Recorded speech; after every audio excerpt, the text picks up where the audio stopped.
সারাদিনে একবারই দুধ চা খাওয়া হয় সন্ধেবেলা। আমার খুব প্রিয় একটা জিন্স ফুটো হয়ে যাওয়াতে কিছু একটা নতুন করার চেষ্টা করছি। ভোরবেলা উঠে ঠাকুর ঘরে কাজ সারছি। হেল্পার হিসেবে এই যে ছিল বান্ধব। ফুল ভর্তি সকালের কাজ দেখে মনটাই ভরে যায়।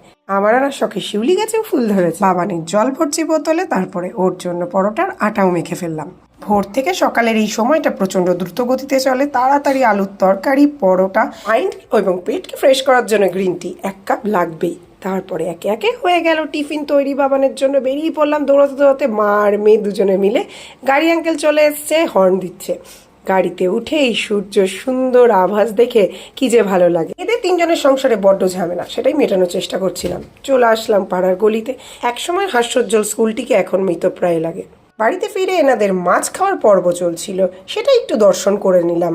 মাছ পেটে চলে যাওয়ার পরেও মাইকি চারিপাশে মাছ খুঁজে বেড়াচ্ছে। ভিডিও কোথায় বেরিয়েছিলাম সেটা দেখার জন্য পরের ব্লগে অপেক্ষা করো। Bye bye.